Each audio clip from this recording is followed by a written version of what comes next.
तो प्रभु जी वैसे बहुत सीनियर, बहुत वरिष्ठ भक्त है, लगभग 30 साल से भक्ति में है और सबको गाइडेंस भी कर रहे हैं। और आज हमें संग देने के लिए यहाँ पे आए हैं, हमारा बहुत बड़ा सौभाग्य है।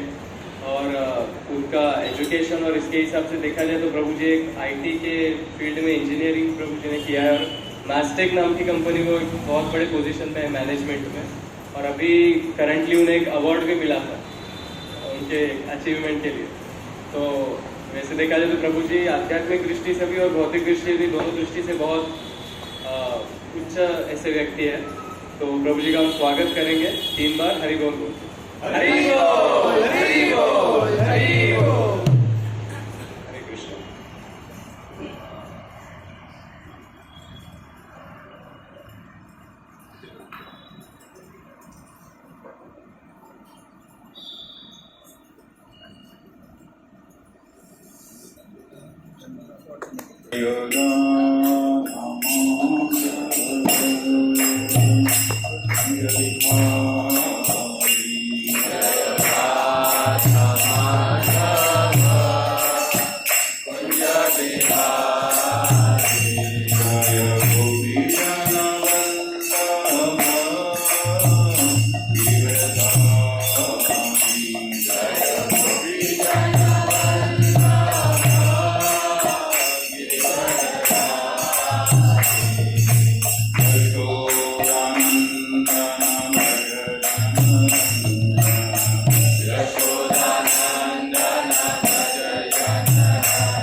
Hare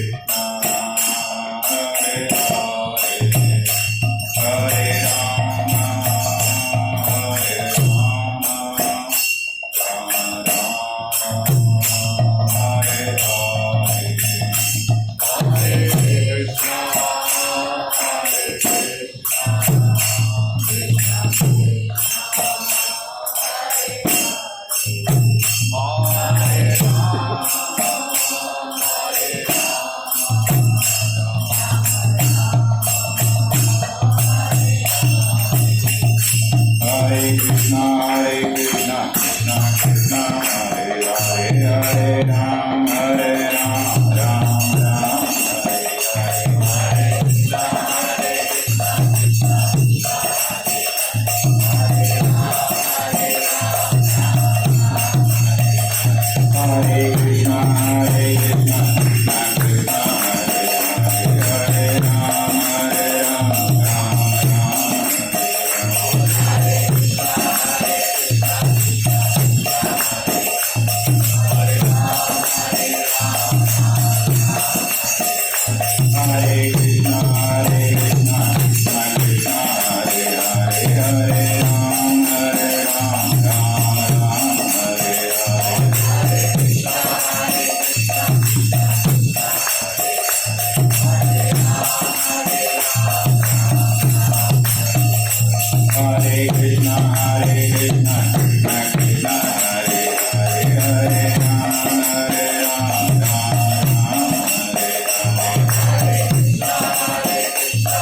Krishna Krishna Hare Hare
Hare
भगवते वासुदेवाय। ओम नमो भगवते वासुदेवाय। ओम नमो भगवते वासुदेवाय। ओम नमो भगवते वासुदेवाय। ओम नमो भगवते वासुदेवाय। ओम नमो भगवते वासुदेवाय। हरे कृष्ण। आप सभी का बहुत बहुत धन्यवाद अपना अमूल्य समय निकालकर यहाँ पर कृष्ण कथा सुनने के लिए उपस्थित है। आप सभी का बहुत बहुत स्वागत है। तो आज का जो विषय है क्या है? बड़ा है विषय शांति का सूत्र। शांति का सूत्र। आप में से किसको शांति चाहिए? Very nice. तो इसका सूत्र आप सभी को पता है, फिर भी हम दोहराएंगे ताकि जो चीजें हैं बार बार घिसने से क्या होता है, जो हीरा है जिसको घिसना घिसेंगे उतना उसका चमक आता है। तो वो प्रयास आज करेंगे हम। तो भगवद गीता का अध्याय 5 श्लोक नंबर 29 इसके ऊपर चर्चा करेंगे। श्लोक पढ़ते हैं। भोक्ताराम यज्ञ तपसाम सर्वलोक महेश्वरम सूरदं सर्वभूतानां ज्ञात्वा मां शान्तिमृच्छति। भोक्तारां यज्ञ तपसां सर्वलोक महेश्वरं सूरदं सर्वभूतानां ज्ञात्वा मां शान्तिमृच्छति। भोक्तारां यज्ञ तपसां सर्वलोक महेश्वरं सूरदं सर्वभूतानां ज्ञात्वा मां शान्तिमृच्छति। कोई पढ़ना चाहे? भोक्तारां यज्ञ तपसां सर्वलोक महेश्वरं सूरदं सर्वभूतानां ज्ञात्वा मां शान्तिमृच्छति। भोक्तारां भोगने वाला, भोक्ता, यज्ञ यज्ञ, तपसां तपस्या का, सर्वलोक संपूर्ण लोकों तथा उनके देवताओं का, महाईश्वरम परमेश्वर, सूरदम उपकारी, सर्व समस्त, भूतानां जीवों का, ज्ञात्वा इस प्रकार जानकर, मां मुझ कृष्ण को शांति भौतिक यातना से मुक्ति पृच्छति प्राप्त करता है। अनुवाद और तात्पर्य अभय चरणारविंद भक्तिवेदांत स्वामी श्री प्रभुपाद द्वारा। जय श्री राम। मुझे समस्त यज्ञों तथा तपस्याओं का परम भोक्ता, समस्त लोकों तथा देवताओं का परमेश्वर एवं समस्त जीवों का उपकारी एवं हितैषी जानकर मेरे भावनामृत से पूर्ण पुरुष भौतिक दुखों से शांति लाभ करता है। तात्पर्य, माया के वशीभूत सारे बद्ध जीव इस संसार में शांति प्राप्त करने के लिए उत्सुक रहते हैं, किंतु भगवद गीता के इस अंश में वर्णित शांति के सूत्र को वे नहीं जानते। शांति का सबसे बड़ा सूत्र यह है कि भगवान कृष्ण समस्त मानवीय कर्मों के भोक्ता है। मनुष्यों को चाहिए कि प्रत्येक वस्तु भगवान की दिव्य सेवा में समर्पित कर दे, क्योंकि वे ही समस्त लोकों तथा उनमें रहने वाले देवताओं के स्वामी हैं। उनसे बड़ा कोई नहीं है। वे बड़े से बड़े देवता शिव तथा ब्रह्मा से भी महान है। वेदों में श्वेताश्वतर उपनिषद 6.7 भगवान को उत्तम ईश्वराणाम परमम महेश्वरम कहा गया है। माया के वशीभूत होकर सारे जीव सर्वत्र अपना प्रभुत्व जताना चाहते हैं, लेकिन वास्तविकता यह है कि सर्वत्र भगवान की माया का प्रभुत्व है। भगवान प्रकृति माया के स्वामी हैं और बद्ध जीव प्रकृति के कठोर अनुशासन के अंतर्गत है। जब तक कोई इन तथ्यों को समझ नहीं लेता, तब तक संसार में व्यष्टि या समष्टि रूप से शांति प्राप्त कर पाना संभव है। कृष्ण भावनामृत का यही अर्थ है। भगवान कृष्ण परमेश्वर है तथा देवताओं सहित सारे जीव उनके आश्रित हैं। पूर्ण कृष्ण भावनामृत में रहकर ही पूर्ण शांति प्राप्त की जा सकती है। ओम अज्ञानतिमिरान्धस्य ज्ञानाञ्जनशलाकया चक्षुरुन्मिलितं येन तस्मै श्रीगुरुवे नमः। श्रीचैतन्यमनोभीष्टं स्थापितं येन भूतले स्वयं रूपा कदा मह्यं ददाति स्वापदान्तिकम्। वन्देऽहं श्रीगुरु श्रीयुतापदकमलं श्रीगुरून् वैष्णवांश्च श्रीरूपं साग्रजातं सहगना रघुनाथान्वितं तं सजीवं साद्वैतं सावधूतं परिजनासहितं कृष्णचैतन्यदेवं श्रीराधा कृष्णपदां सहगना ललिता श्रीविशाखान्वितांश्च। हे कृष्णा करुणा सिन्धु दीनबन्धु जगत्पते गोपेशा गोपिका कान्त राधा कान्त नमोऽस्तुते। तप्त काञ्चना गौराङ्गी राधे वृन्दावनेश्वरी वृषभानुसुते देवी प्रणमामि हरिप्रिये। वाञ्छाकल्पतरुभ्यश्च कृपा सिन्धुभ्य च पतितानां पावनेभ्यो वैष्णवेभ्यो नमो नमः। जय श्री कृष्ण चैतन्य प्रभो नित्यानंद श्री अद्वैत गदाधर शिवासादि गौर भक्तवृंद। हरे कृष्णा कृष्णा कृष्णा हरे हरे, हरे राम राम राम हरे हरे। हरे कृष्ण हरे कृष्ण। तो अभी हम आज का जो विषय है इसके ऊपर थोड़ा चर्चा करने का प्रयास करते हैं। तो ये श्लोक अब सभी ने सुना, इसमें शांति का सूत्र बताएगा। रूपा जी ये श्लोक को भगवत गीता का शांति सूत्र नाम से पुकारते हैं और ये भगवत गीता के श्लोकों में सबसे उत्तम श्लोकों में से एक है, क्योंकि यहाँ पर बद्ध जीव को शांति का सूत्र मिलता है, तो इसको शांति सूत्र ऐसा नाम दिया गया। तो ये श्लोक में प्रमुखतः 3 विषय है, अगर आपने ध्यान से सुना होगा तो। भोक्ताराम, भोक्ता मतलब क्या होता है? एंजॉय, जो भोक्ता है उसको एंजॉय बोलते हैं। भोक्ताराम यज्ञ तपसाम, ये पहला पार्ट है। सारे यज्ञों का भोक्ता कौन है? भोक्ताराम यज्ञ तपसाम। दूसरा पार्ट है सर्वलोक महेश्वर, सर्वलोक महेश्वर।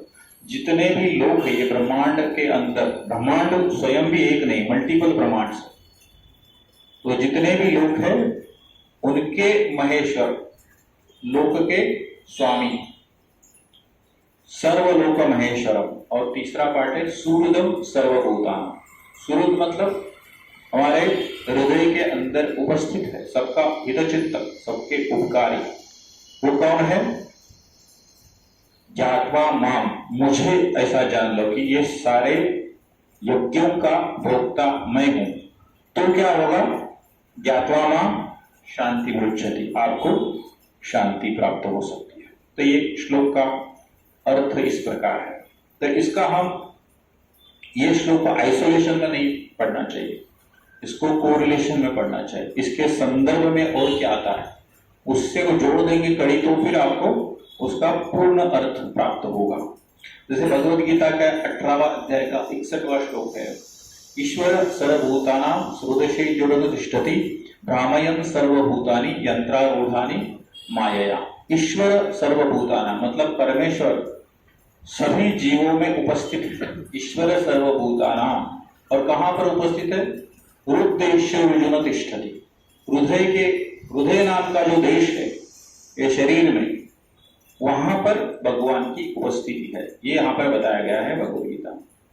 तो और आगे क्या कहा गया, यंत्रारूढ़ानी मायया, सब जीवों के अंदर ईश्वर उपस्थित है और जीव क्या करते हैं, यंत्र नाम का जो वस्तु है उसके ऊपर आरूढ़ होते हैं और उनको ड्राइव कौन करता है, माया, वो ड्राइवर नहीं है। यंत्रारूढ़ानी माया, तो ये हमारा जो शरीर है इसके ऊपर बैठा है, लेकिन ड्राइव कौन करता है, माया करती है। और वो कैसे करता है, हमारे जो इंद्रिय और इंद्रिय विषय है वो उसको खींचते लेके जाते हैं, वो उसको उधर खींचते लेके जाते हैं। कठोपनिषद में एक बहुत अच्छा उदाहरण आता है, यहाँ पर ये शरीर रूपी रथ का उदाहरण दिया गया है और हमारे जो इंद्रिय है वो रथ को जो लगे हुए घोड़े हैं और मन जो है वो घोड़े का जो लगाम है, लगाम ही बोलते हैं हिंदी में, क्या बोलते हैं, रीन्स बोलते हैं इंग्लिश, तो लगाम है। और आत्मा जो है वो रथ के ऊपर आरूढ़ है और उसको ये सब इंद्रिया अपनी अपनी हिसाब से खींचते रहते हैं। मतलब आंख की कुछ जरूरत है, नाक की कुछ जरूरत है, आंख को लगता है कुछ अच्छा चीजें देखना चाहिए, उसका आस्वादन करना चाहिए, नाक को अच्छा सुगंध लेना चाहिए, अलग अलग प्रकार की परफ्यूम उपलब्ध है, कान को अच्छा म्यूजिक श्रवण करना चाहिए। तो इंद्रिय जो है वो घोड़े के समान है, लेकिन यहाँ पर बुद्धि के आधार पर वो जो लगाम है उसको खींचना पड़ता है, तभी हमारा जो रथ है वो सही दिशा में मार्गक्रमण कर सकता है, नहीं तो वो भटक जाएगा। तो ये भी समझना बहुत आवश्यक है। अभी समस्या क्या है, तो समस्या हम ये भौतिक जीवन में पड़े हैं, भौतिक जीवन में यहाँ पर पड़े हैं, इससे बाहर निकलना आवश्यक है। और भौतिक जीवन जो है वही सारे समस्या का कारण है, सारे फसाद की जड़ बोलते हैं वो भौतिक जीवन है। ये जंगल रूपी जीवन है, इसमें हम पड़े हैं। और जंगल रूपी जीवन में सिर्फ पड़े नहीं है, जंगल में आग भी लगी, दावा लगा, दावाग्नि। तो इसलिए हम प्रार्थना बोलते हैं, विश्वनाथ चक्रवर्ती ठाकुर बोलते हैं, संसार दावा नललीढलोका प्राणाय कारुण्य घनाघनात्वं प्राप्तस्य कल्याण गुणानवस्य वंदे गुरु श्री चरणारविंद। ये संसार क्या है, दावानल की तरह है। दावानल मतलब जो अग्नि अपने आप लगती है, कोई लगाता नहीं है।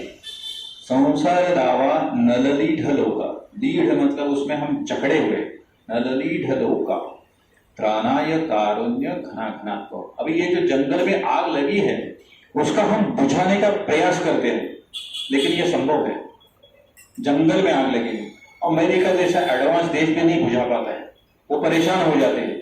तो हम कहाँ हैं, हम देश लेवल पे ही मुश्किल है, इंडिविजुअल तो नेक्स्ट टू इम्पॉसिबल। तो हम स्वयं बुझाने का प्रयास करते हैं। तो ये बुझता कब है, लगता है मतलब बुझता होना चाहिए। भगवान का भी, हम भगवान का जो प्रकृति है उसके ऊपर हमारा इतना विश्वास है, तो फिर इसका कुछ ना कुछ तो तोड़ होना चाहिए, उपाय होना चाहिए। वो उपाय होता है बारिश, बारिश के सिवा कोई बुझा नहीं सकता। ये बारिश जो है वो फिर अपने जीवन में, अभी अपने यहाँ पर एक लेवल नीचे आते हैं, अपने लेवल पे कैसा आता है, प्राप्तस्य कल्याण गुणार्णवस्य। ये जो गुण का जो सागर है वहां से वंदे गुरु, ये जो गुरु है वो वहां पर मेघ रूपी वर्षा लेकर आते हैं, तभी ये बुझता है। ये जंगल के लिए मेघ रूपी वर्षा है, हमारे लिए गुण है, गुणों का सागर से गुरु, हमारे जो गुरु है वो हमारे जीवन में कृपा का वर्षाव करते हैं। त्राणाय कारुण्य, कारुण्य का जो है वर्षाव करते हैं, ऐसे गुरु को मैं प्रणाम करता हूं। तो ये समझना बहुत ही महत्वपूर्ण है। तो हमको ज्यादा प्रयास करने की आवश्यकता नहीं है, सिर्फ गुरु की शरण लेना है। फिर जो करुणा का जो सागर है कारुण्य, और वहां से करुणा रूपी जो घन है, बादल है, वो हमारे जीवन में उनका वर्षाव करते हैं, तो उसी कृपा से हम यहाँ दावाग्नि से बाहर निकल सकते हैं। तो ये समझना बहुत आवश्यक है। हम बहुत प्रयास करते हैं लेकिन हमसे ये नहीं होगा। जैसे 1942 में जब सेकेंड वर्ल्ड वॉर खत्म हो गया, 42 या 45 कभी तो खत्म हो गया, तो 45 में यूनाइटेड नेशंस ऑर्गेनाइजेशन की स्थापना की। अभी बहुत झगड़ा हो गया, आपस में झगड़ा नहीं करते, एक कोऑपरेटिव हाउसिंग सोसाइटी बनाते।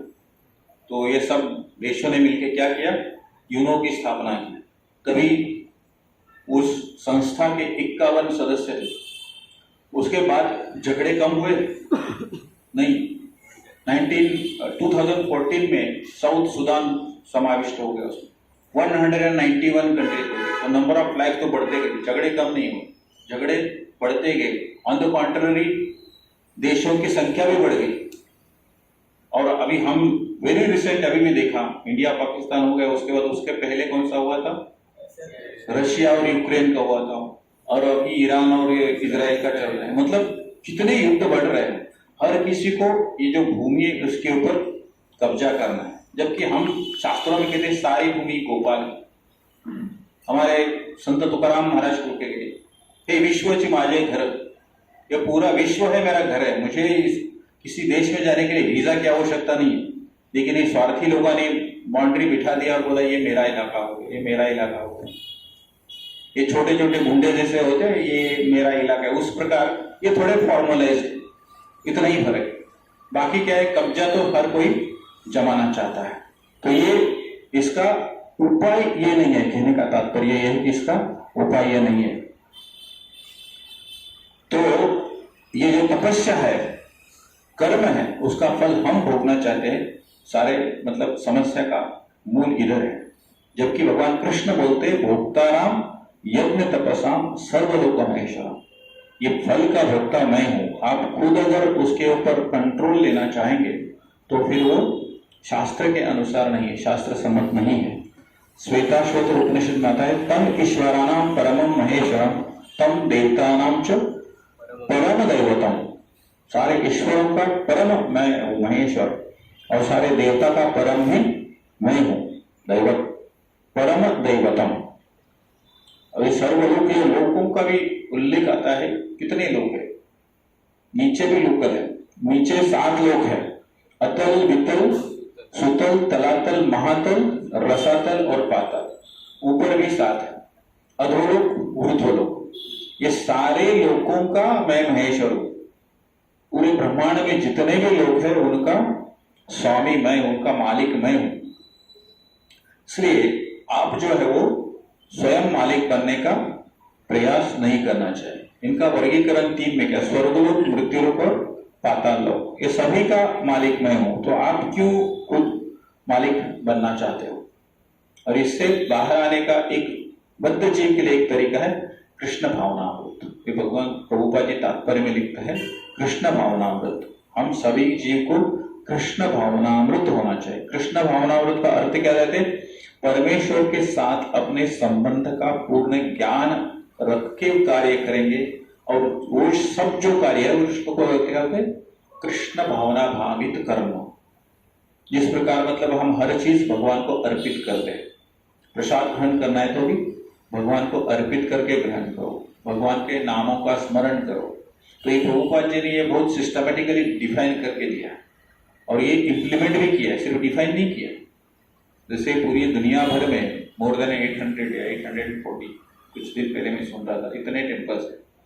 हर टेम्पल में ये सिस्टम है कि सुबह 4:30 मंगल आरती होगा, उसके बाद तुलसी आरती होगा, जपा सेशन होगा, श्रृंगार आरती होगा। ये सारा मतलब सिस्टमेटिक डिफाइन करके दिया है।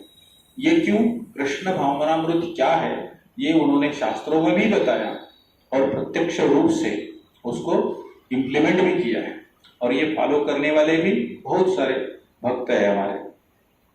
ये सब इसका जड़ क्या है, मूल क्या है, एक कॉमन थ्रेड जिसको बोलते हो ये है कि हमें ये समझना है कि भगवान कृष्ण जो है हर चीज के मालिक है, भोक्ता है। हम सिर्फ एक यूटिलाइज कर सकते हैं कुछ हद तक, और जो बाउंड्री डिफाइन की उससे बाहर हमको जाना नहीं चाहिए। अभी भगवान कृष्ण कहते यदि कोई समझ सकता है कि सभी पुण्यों का परिणाम भोक्ता कृष्ण है, भोक्ताराम यज्ञ तपसाम सर्वलोक महेश्वरम, और वे सभी ग्रहों के स्वामी हैं, केवल पृथ्वी नहीं लेकिन असंख्य ब्रह्मांड जितने भी है इस सृष्टि में सभी के स्वामी वो है। लेकिन हम क्या होते हैं, हम घर में रहते तो बोलते ही हमारा घर, हम तो खुद का लिए इसलिए थोड़ा एक लेवल ऊपर है, जो भाड़े से लेता है वो भी बोलता है मैं ही मालिक हूँ। अभी कभी कि 3-4 साल रहने के बाद अगर बोलेगा कि मैं आपको ये घर वापस करता हूँ तो बोलेगा मुझे क्या रिटर्न गया, तो मेरा खुद का ही है। तो ये कॉन्शियसनेस है। कभी कभी ज्यादा दिन फिर अटैचमेंट हो जाता है हमारा, तो अटैचमेंट से हम छूटते नहीं है। तो ये जब कब अटैचमेंट से छूटेंगे, जब हम कृष्ण भावना भावित होंगे तभी। त्याग का तो कोई संबंध ही नहीं आता है। घर तो छोड़ोगे, हमारा शरीर के ऊपर ही हमारा अधिकार नहीं है, तो घर तो बहुत दूर की बात है। इसलिए ये सब जो है वो भगवान का है, ये भावना होना चाहिए, तो फिर हमें वो समस्या नहीं होगी। अभी कभी कभी क्या होता है, हम समझो कोई चीज दिखे जिसका कोई मालिक नहीं है, तो ये भाई हमारा नहीं है, ये देख के छोड़ के हम आगे चले जाए वो ठीक है, किंतु इससे अच्छा चीज भी होता है। समझो कहाँ किधर हमको एक 500 रुपए का नोट पड़ा दिखा और हम चलते चलते देख लिया उसको, मेरा नहीं है छोड़ दो, मैं नहीं लूंगा, ये अच्छा है। अभी लेके जाने वाला तो वो तो क्रिमिनल है, वो गुनाही है, लेकिन छोड़ के जाने वाला भी ठीक नहीं है। उसको क्या करना चाहिए, वो नोट उठा के उसका मालिक ढूंढना है और उसको वापस करना है, वो सही बात है। ये जेंटलमैन, ये भाई आपका पैसा यहाँ पर गिरा है, आप लेके जाओ, मैं इसका मालिक हूं। ऐसे बहुत सारे उदाहरण शास्त्रों में, प्रत्यक्ष जीवन में भी मिलते हैं, आप न्यूज में देखते रहेंगे। ऑटो रिक्शा वाले का बहुत ईमानदारी के बहुत किस्से हैं। तो ये वापस देना ये सही क्या बोलते हैं, सही बर्ताव या सही कार्य है। ये इसको क्या बोलते हैं, कर्म अकर्म विकर्म की व्याख्या में आप देखेंगे तो ये अकर्म है, उसका कर्म आपको नहीं लगेगा। तो ये इस श्लोक के माध्यम से हमको ये समझना है। अभी इसका एक अच्छा सुंदर वर्णन ईशोपनिषद में आता है। इसको हम, जैसे मैंने बोला कि शास्त्र के आधार पर समझना है। ईशावास्यम इदम सर्वम यत् किंचित जगत्याम जगत तेन त्यक्तेन वंजिता महागृहम कस्यस्मि धनम। ईशावास्यम इदम सर्वम, ईशावास्यम ये वश करना, वशीकरण, ये शब्द आपने सुना होगा। वशीकरण मतलब समवन कंट्रोल्स अस। वशीकरण ये तो थोड़ा मतलब ये बाबा जादू करते, वो आपका वश करते, मतलब आपको उसके वश में जाते, आपको वो बोलेगा वो आप करोगे। लेकिन इसके पहले वाला शब्द महत्वपूर्ण, ईश्वर जो है वो हमें वश करते। ईशावास्यम इदम सर्वम, इस जगत में जो भी है हर कोई भगवान के नियंत्रण में है। ईशावास्यम इदम सर्वम यत् किंचित जगत्याम जगत, ये जगत जो है उसमें लिविंग हो या डेड हो या मतलब नॉन लिविंग थिंग हो, जैसे टेबल ये सब नॉन लिविंग, सारा या तो लिविंग है वो भी है। यत् किंचित जगत्याम जगत, ये जगत में जो भी कुछ है, यत् किंचित छोटा सा आपको दिया है। तेन त्यक्तेन वंचिता, आप सभी को भगवान ने इस जगत में कुछ ना कुछ एलोकेट करके रखा है, कोटा देके रखा है। जैसा रेशनिंग सिस्टम होता है, जिसमें हर घर को कितने सदस्य है उसके अनुसार एक एलोकेशन देता है सरकार, आपको उतना ही लेना है। तेन त्यक्तेन वंचिता, आप उतने ही एंजॉय कर सकते, उतना ही ले सकते हो। मां गृहर कस्यसि धनम, आप किसी और का धन जो है उसके ऊपर अधिकार दिखाना नहीं चाहिए। तो क्या होगा, उसका आपको परिणाम भुगतना पड़ेगा। इस ब्रह्मांड में जो भी सजीव या निर्जीव है वो सब भगवान के नियंत्रण में है, वश में है, और भगवान उनके स्वामी हैं। इसलिए मनुष्य को वही स्वीकृत करना चाहिए जो उनके लिए निर्धारित है, दिया गया है। और ये समझना बहुत ही आवश्यक है और तथा अन्य चीजों को स्वीकार नहीं करना चाहिए। वो है मां गृधः कस्यसि धनम।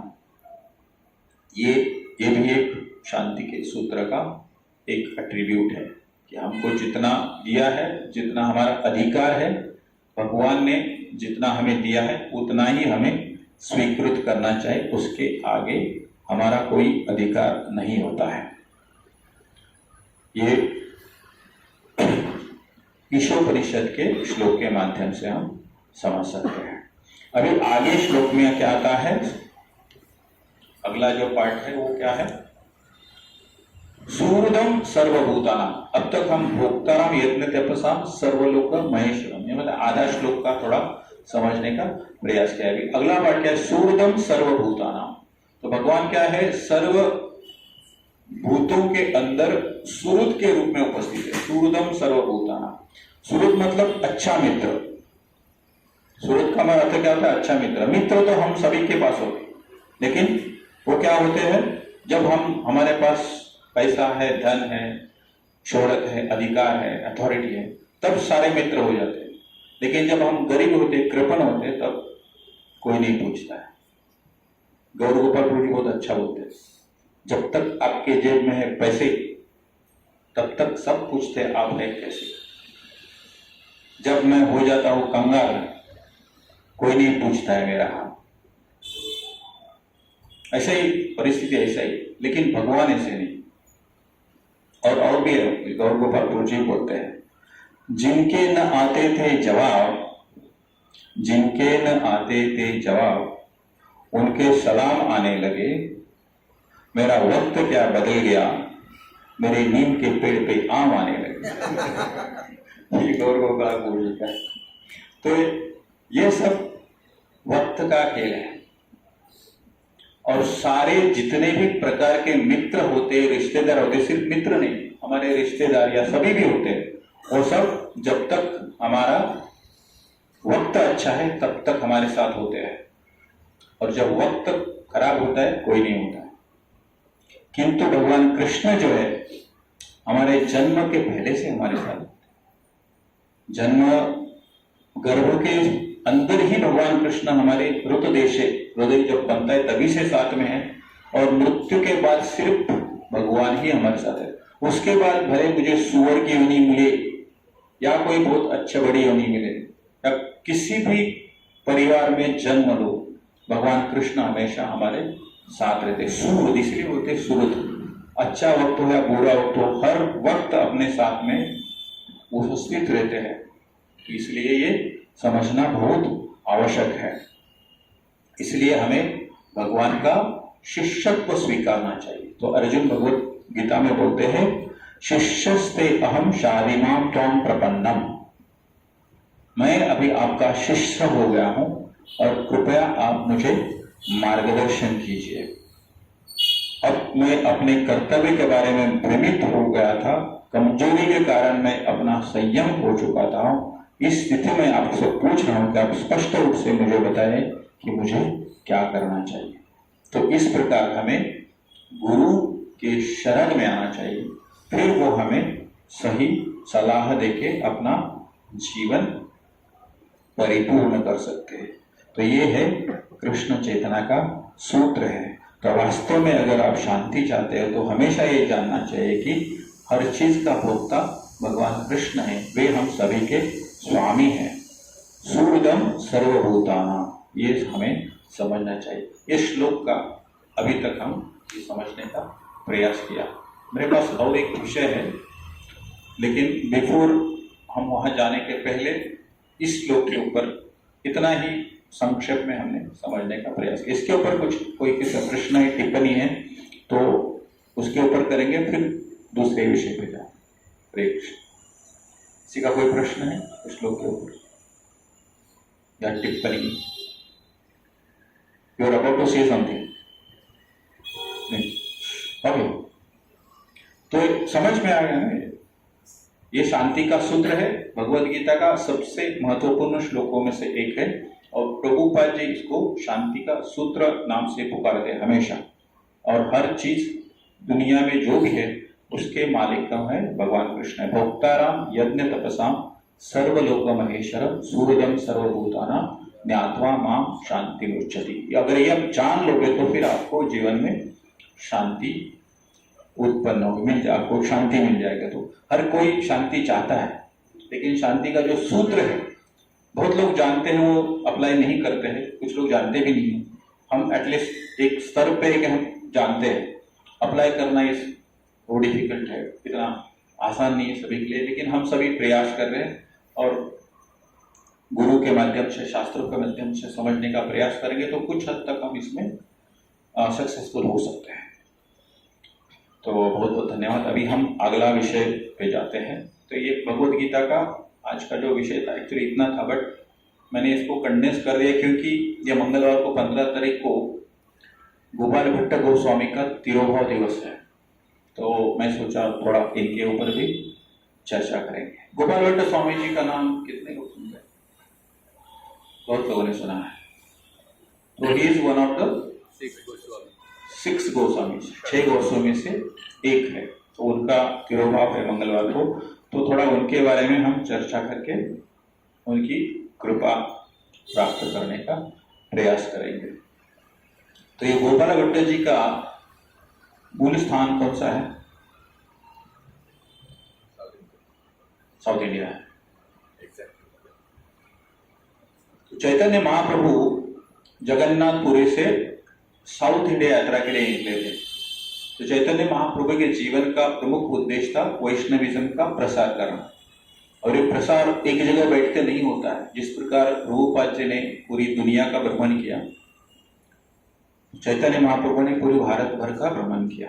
तो उन्होंने जगन्नाथपुरी से अपनी साउथ इंडिया यात्रा शुरू की थी, और रास्ते में हर जगह वो लोग चैतन्य महाप्रभु क्या करते थे, दीन दुखी पतित जो भी जीव है, मतलब क्या बोलते हैं उसको, फॉलन सोल्स है जो भी है, उनका उद्धार करते करते चले गए, उनके जीवन का पूरा परिवर्तन कर रहे थे।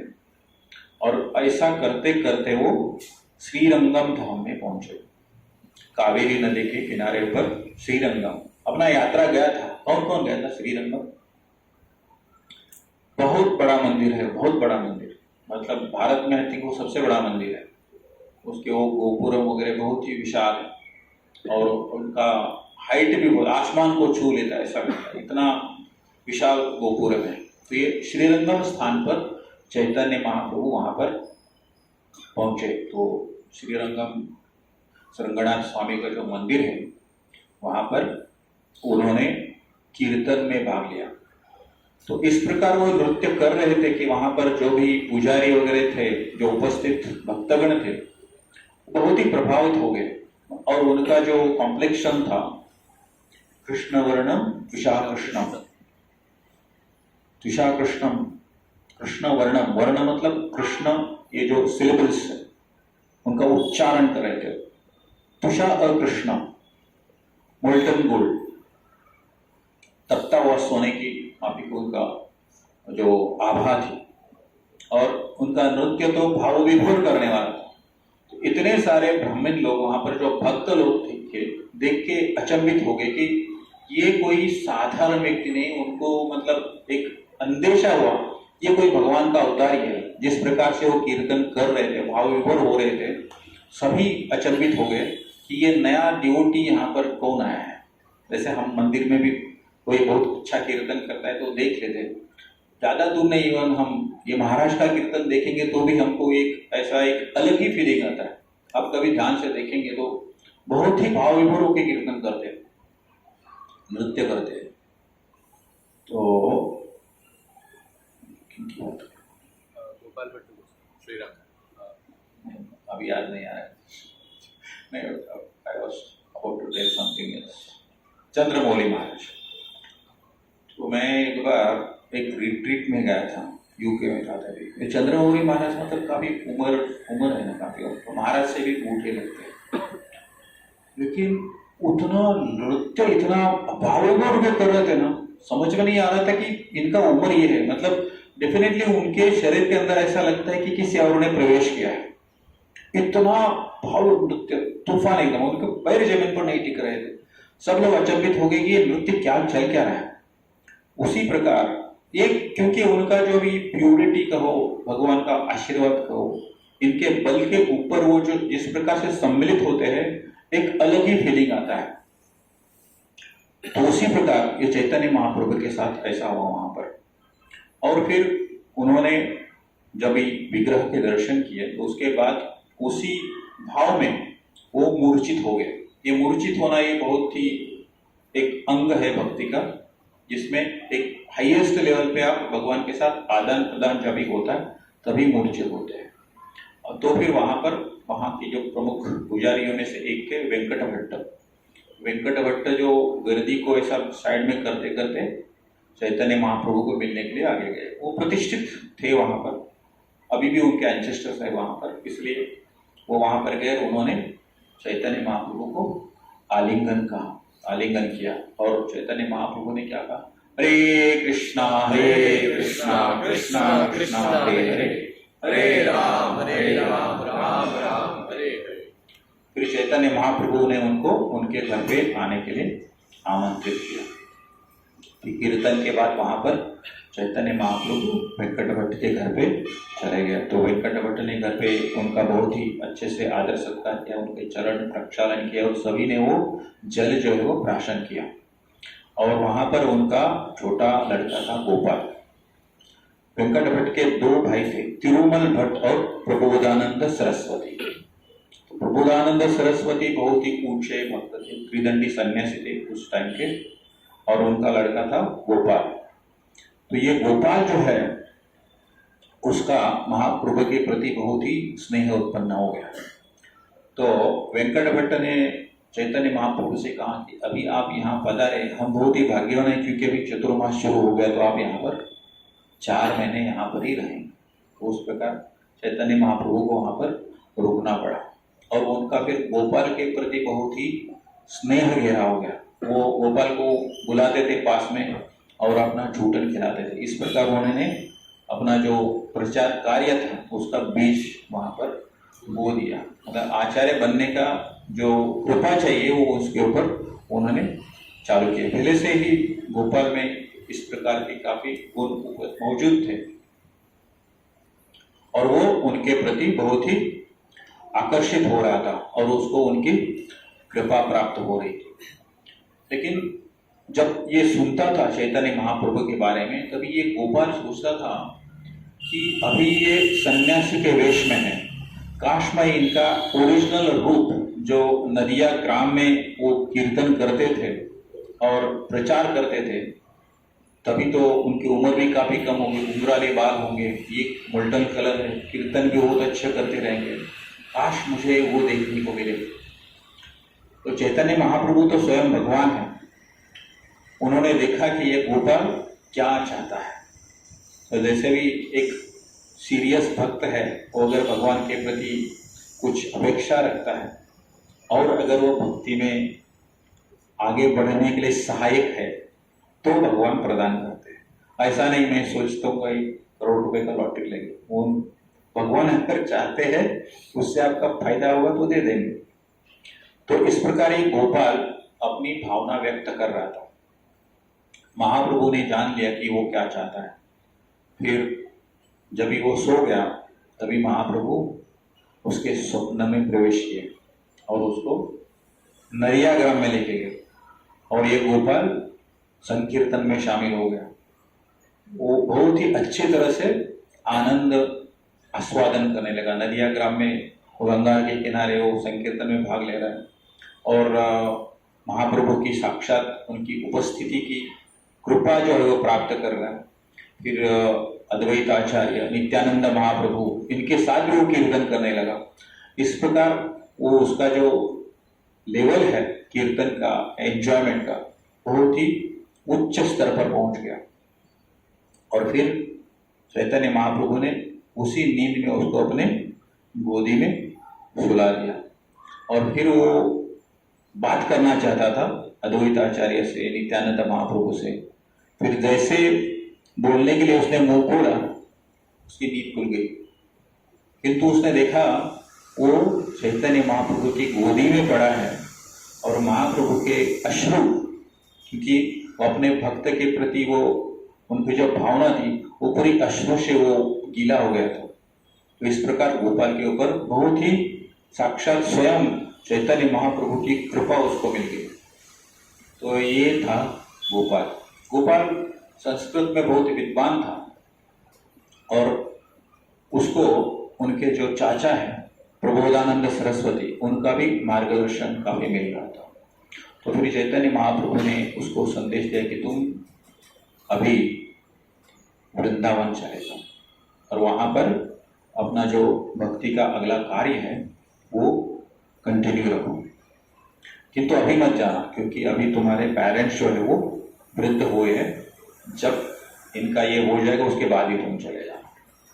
वेंकट भट्ट ने लेकिन उनको परमिशन दे दी थी कि तुम कभी भी जा सकते हो। ये देखिए, अभी आजकल कोई ब्रह्मचारी होने जाता है तो लोग रोते हैं।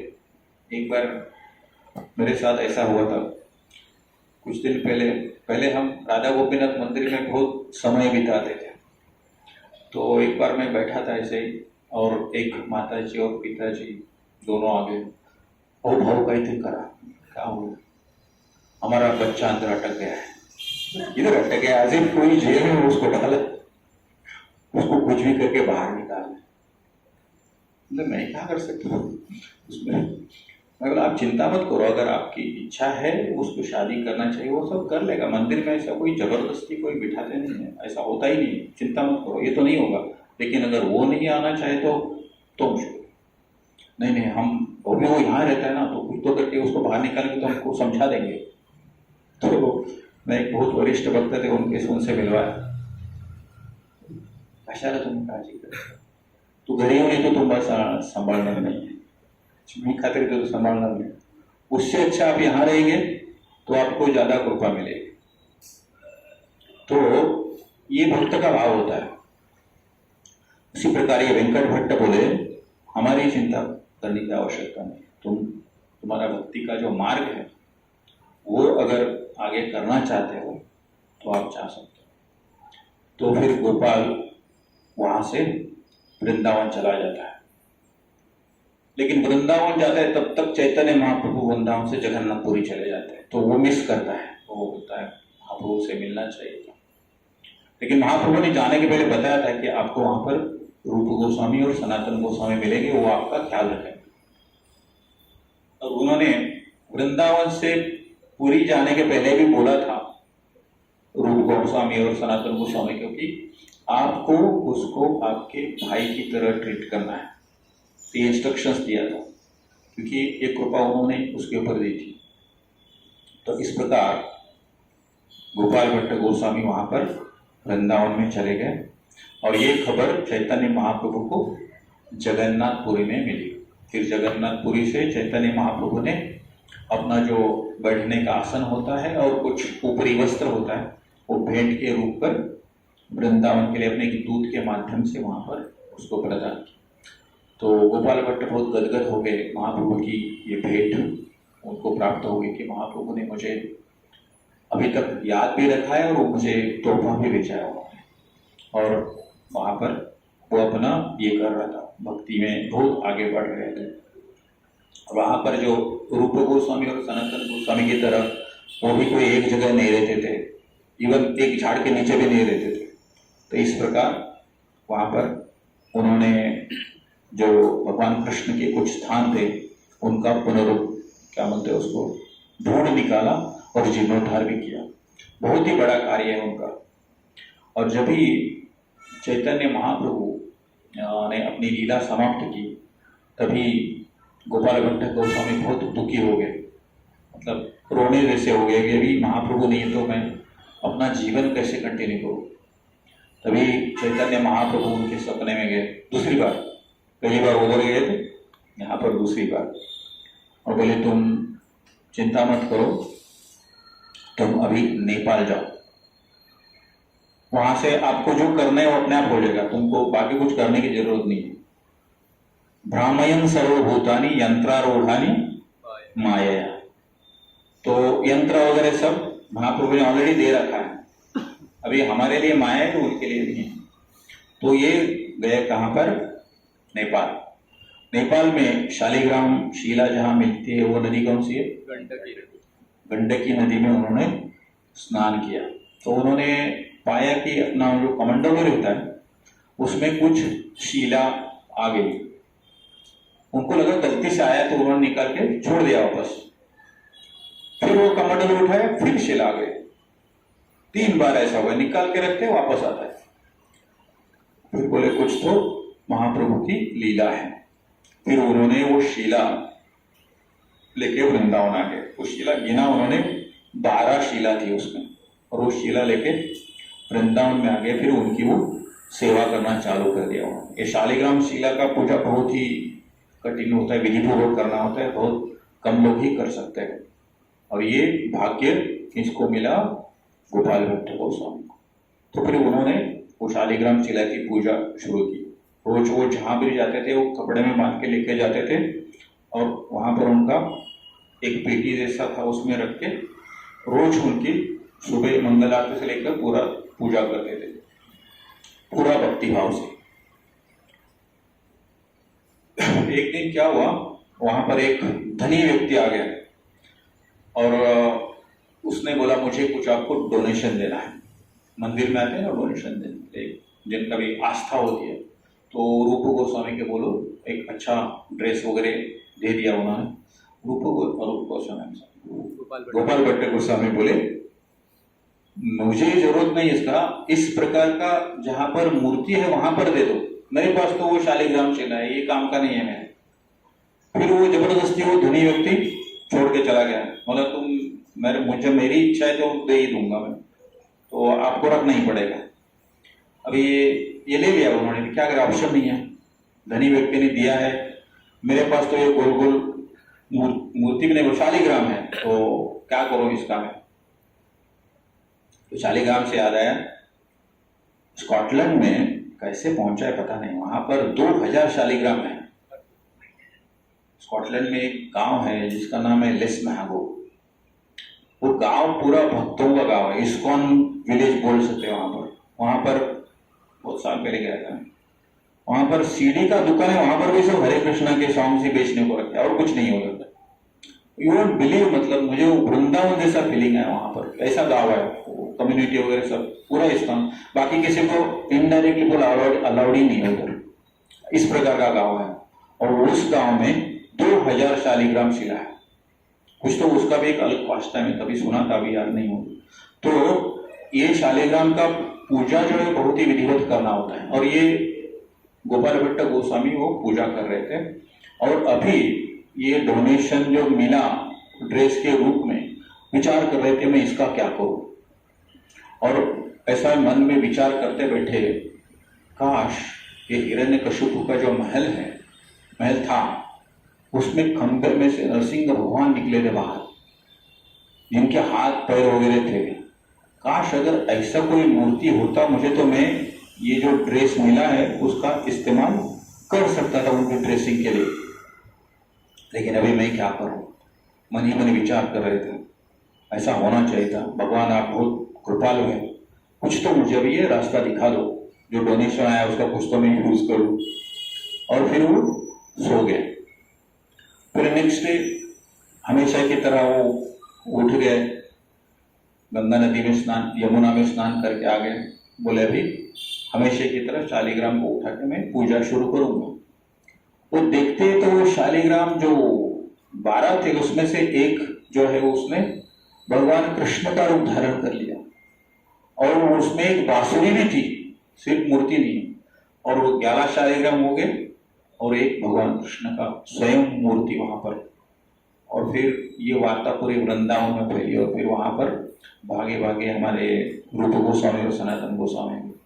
और ये जो तिथि था वो नरसिंह चतुर्दशी का ही था, मतलब चतुर्दशी के दिन उन्होंने प्रार्थना किया और उसके नेक्स्ट डे भगवान कृष्ण स्वयं वहां पर अवतरित हुए। यही जो राधा रमन मंदिर अभी वृंदावन में वो यही है। वहां पर एक्चुअली राधा रानी का ये विग्रह नहीं हो, चित्र है, लेकिन राधा रमन जी उनका नाम सभी ने मिलके ऐसा डिसाइड कर लेंगे, ये नाम दे देंगे। तो ये स्वयं अवतरित हुई मूर्ति है। तो ये गोपाल भट्ट गोस्वामी की, उनके ऊपर भगवान कृष्ण की ये जो है वो अहेतु की कृपा उनको मिली।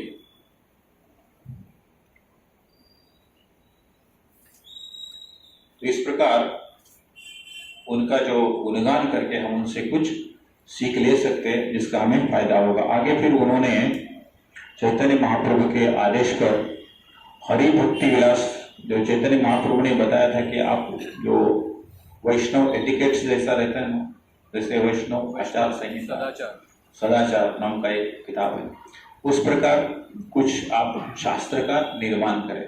फिर हरि भक्ति विलास नाम का ग्रंथ लिखा, जो क्या है हरि भक्ति विलास। हरि का अर्थ है भगवान कृष्ण, जो श्रीमती राधिका का हृदय धारण करते हैं, और वे हरि है जो श्रीमती राधिका और गोपियों के हृदय में सदैव नृत्य और गायन करते हैं, वो हरि है। तो ये ग्रंथ में जो वर्णन है वो क्या है, वैष्णव अनुष्ठान और प्रथा, इसका एक व्यापक रूप से मार्गदर्शन करने के लिए उन्होंने इसका निर्मित किया। और दूसरा ग्रंथ है सत्य क्रिया सार दीपिका नाम का। इसमें वैष्णव के अंतर्गत जीवन में, मतलब जन्म है, दीक्षा है, विवाह है, मृत्यु है, इसके अनुष्ठान वैष्णव रूप से किस प्रकार करना चाहिए, इसका मार्गदर्शन के लिए भी इसका निर्माण किया। और कृष्ण करणामृत नाम का जो ग्रंथ है उसके ऊपर भी उन्होंने उनकी जो टिप्पणी है वो लिखी है। तो ये प्रमुख 3 है, बहुत सारा दूसरा भी साहित्य है उनका, लेकिन ये प्रमुख 3 है जो उन्होंने चैतन्य महाप्रभु के आदेश पर निर्माण किया। तो इस प्रकार ये गोपाल भट्ट गोस्वामी का इनका जो तिरुभाव है आने वाले मंगलवार को, तो इनके ऊपर थोड़ा हमने समझने का प्रयास किया। तो आज मैंने जितना सोचा था उतना, और भगवान की कृपा से जो बोलना था वो बोल दिया, इसमें से कुछ रह गया होगा, ठीक है। तो आपने बहुत शांतिपूर्ण तरीके से श्रवण किया, इसलिए बहुत बहुत धन्यवाद। तो ये 2 विषय था आज का, और अभी इसके ऊपर अगर आपका कोई प्रश्न है, टीका है, टिप्पणी, तो उसके ऊपर चर्चा करेंगे, नहीं तो थोड़ा रिवाइज भी कर सकते अगर समय है तो। समय है? प्रश्न नहीं है? आपने बताया राधा रमण मंदिर, जब राधा रमण जी प्रकट हुए थे तो उनके हाथ में बांसुरी भी थी, तो हाँ। आज भी वो है बांसुरी? हाँ, वो मंदिर आज भी है उधर, और उसी प्रकार मंदिर है। उसके बाद में मैंने देखा भी, फोटो भी वैसा ही है, मतलब सिर्फ वहां पर कृष्ण जी का विग्रह है और राधा रानी का जो चित्र है उसका ये पर, क्योंकि वो उसी प्रकार है। और ये सभी महाजनों ने सोचा कि हम इसको राधा रमन नाम दे देंगे, तो वो नाम देके उनकी पूजा फिर कंटिन्यू हो रही है। और मंदिर के पास में इनका समाधि भी है गोपाल भट्ट गोस्वामी का। तो ये वन ऑफ द 6 गोस्वामी है। और चैतन्य महाप्रभु ने जिस प्रकार पूरे भारत का यात्रा किया, उसमें इस प्रकार पूरा ट्रांसफॉर्मेशन लेते गए। उसके बाद जैसा भी उनका यात्रा का रूट देखेंगे, एक बार कोई तो महाराष्ट्र के व्यास पूजा में वो चैतन्य महाप्रभु यात्रा का पूरा रूट ऐसा चित्रित किया गया था, किस प्रकार उन्होंने पुरी से वो अलालनाथ है, जो भी गाँव है, फिर वो कन्याकुमारी एंड श्रीरंगम, उसके बाद उड़पी से कोल्हापुर से पंढरपुर से सोपार से नाला सोपारा, फिर नासिक वापस। तो ये पूरा उनके यात्रा के दौरान उन्होंने पूरे वैष्णव धर्म का जो प्रचार किया है, उसमें से सिर्फ ये एक उदाहरण है गोपाल भट्ट स्वामी के रूप में। इसके पहले वो रामानंद राय का भी बहुत ही बड़ा, एक बार मैंने आई थिंक यहाँ पर बताया था, वो रामानंद राय का जो कॉन्वर्सेशन था, रामानंद राय, उसके पहले सार्वभौम भट्टाचार्य, उनका वो भी सार्वभौम भट्टाचार्य भी क्या थे, वो भी अद्वैतवादी थे। तो वो तो जगन्नाथपुरी मंदिर के पुजारी थे, लेकिन वो अद्वैतवादी थे, शून्यवादी थे। उनको भी ट्रांसफॉर्म किया फिर रामानंद राय, उसके बाद श्री आज गोपाल भट्ट गोस्वामी। इस प्रकार उन्होंने क्या किया, मतलब जैसे प्रभुपाद जी का भी यही स्ट्रैटेजी था, भक्त करना है तो लीडर से ही शुरू करो, बिकॉज लीडर के लाखों फॉलोअर्स होते हैं। वो एक को अगर ट्रांसफॉर्म किया तो उसके साथ 1000 लोग आ जाएंगे। एक करेंगे तो फिर नहीं होगा। जैसे इसको क्या बोलते हैं कॉर्पोरेट लैंग्वेज में, इकोनॉमीज ऑफ स्केल, मैनेजमेंट की भाषा में बोलते हैं इकोनॉमीज ऑफ स्केल। ऐसा एक करके नहीं होगा। तो ये स्ट्रैटेजी चैतन्य महाप्रभु का था, और सेम स्ट्रैटेजी शिल प्रभुपाद आल्सो अप्लाइड। और आज इस्कॉन का इतना बड़ा होने का कारण भी वही है। और इवन भगवान कृष्ण स्वयं बोलते हैं, यदि यदि आचरते श्रेष्ठ तत्त एवेतर जनाः सयत् प्रमाणम कुरुते लोकस्तत् अनुवर्तते। मतलब जो श्रेष्ठ व्यक्ति आचरण करता है वो एक बेंचमार्क बनता है, और फिर और लोग जो फॉलोअर्स है वो उसको फॉलो करते हैं। तो ये समझना बहुत ही आवश्यक है। तो हमने आज के वो शांति का फॉर्मूला किया था, उसके ऊपर चर्चा की। शांति का सूत्र वो किस प्रकार है? भोक्ताराम यज्ञ तपसाम सर्वलोक महेश्वरम सूरदम सर्वभूतानाम ज्ञात्वा माम शांति उच्यते। मैं क्या सोच रहा हूं, मतलब दूसरा टॉपिक लेने से अच्छा है इसी को ये करेंगे, थोड़ा will do justice to the today's agenda. तो इसमें 3 शब्द थे, भोक्ताराम यज्ञ तपसाम। जो भी यज्ञ है अच्छा होगा, यज्ञ का कुछ तो फल होता है, या तो आपको पॉजिटिव होगा या नेगेटिव होगा। उसका अगर आप भगवान के प्रति अर्पण करोगे तो फिर आपको कर्म नहीं लगता है उसका, इसलिए उसको क्या बोलते हैं? अकर्म। कर्म के 3 प्रकार होते हैं, कर्म, अकर्म, विकर्म।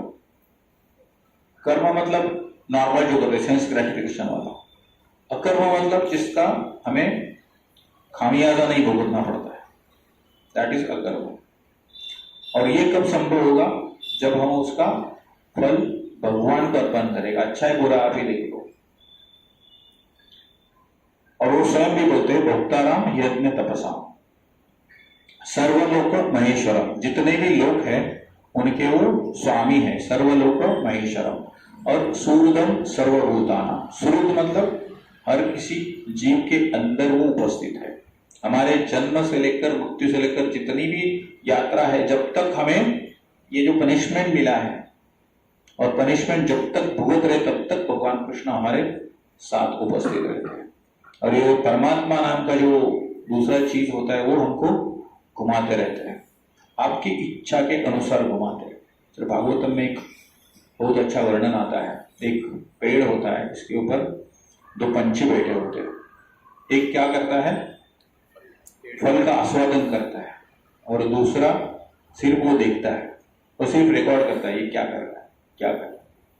और उसके अनुसार आपको एक लिमिटेड इंडिपेंडेंस दिया जाता है, उसके तहत आप कार्य करते हैं। लेकिन ये जो सृष्टि के नियम, ये तात्पर्य वो जो बताते हैं, बहुत ही कठोर होते हैं। कठोर होते हैं मतलब जिस प्रकार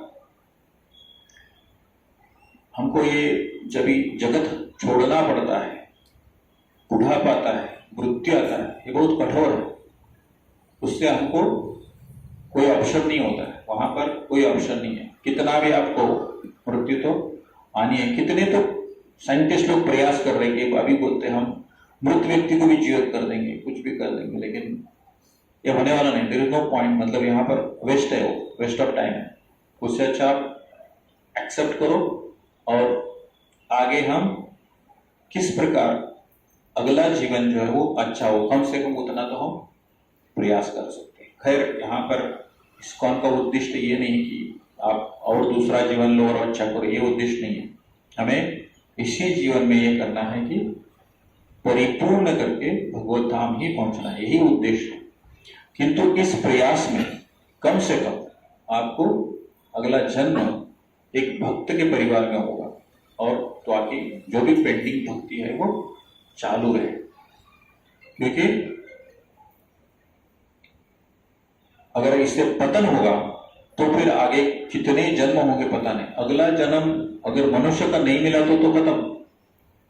अगर आप मांसाहार वगैरह करते हैं और वही विचार करेंगे तो बहुत ही मुश्किल है। तो ये एक मिनिमम उतना तो हम कर सकते हैं। और आगे हमने चर्चा की हम कहाँ पर है। भौतिक जगत एक दावाग्नि के रूप है। दावाग्नि मतलब हम यहाँ पर फंसे, इसलिए हम हमेशा चिंतित रहते हैं, क्योंकि आग कब लगेगी भरोसा नहीं। या तो किस हर प्रकार की चिंता होती है। और ये चिंता क्यों होती है? हमारा कंस्ट्रक्शन अनऑथराइज्ड होता है। ये यूरोप के फुटहिल्स में कुछ कुछ बिल्डिंग है, तो जो उनका ओनर कौन है? गवर्नमेंट भी नहीं है, गवर्नमेंट का फॉरेस्ट डिपार्टमेंट है। तो कल को आके बोल देंगे ये जंगल का भूमि है, आपको ये खाली करना है, घर तोड़ना है। तो जिंदगी भर टेंशन लगा रहता है। तो ये दावाग्नि का एक छोटा सा रूप है।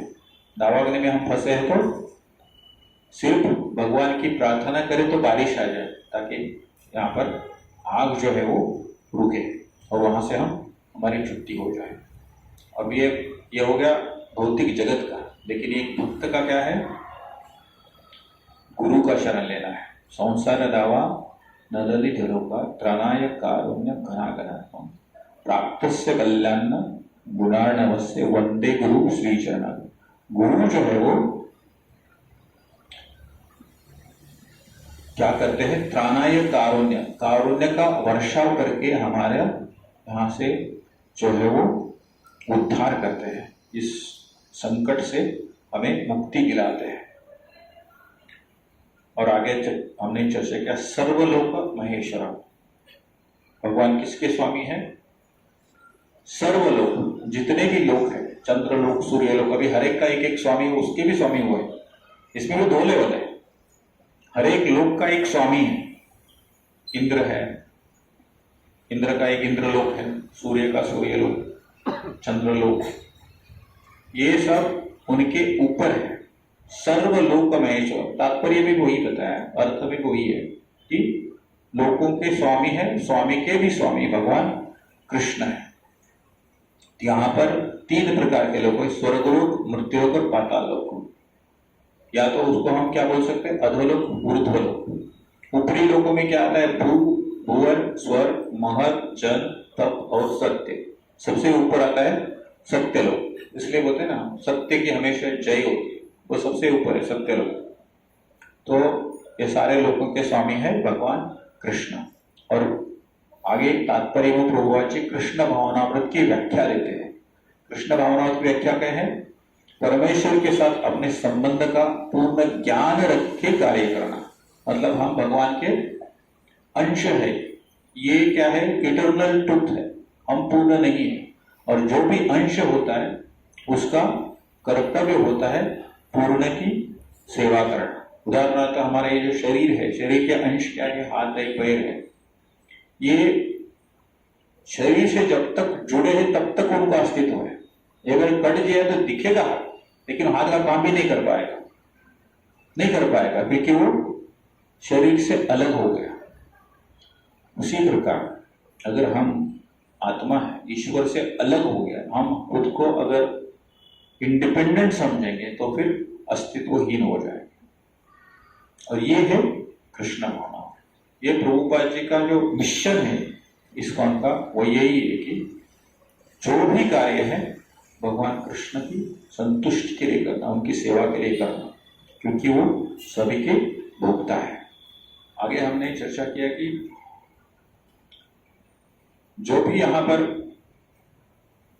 इसके अनुसार, ईश्वर उपनिषद के अनुसार, इस जगत में हमारे लिए जो अलोकेट किया है उतना ही हमें लेना है। ईशावास्यम इदम सर्वम यत्किंचित जगत्याम जगतम तेन त्यक्तेन वंजिता मा गदा कस्यस्मि धनम।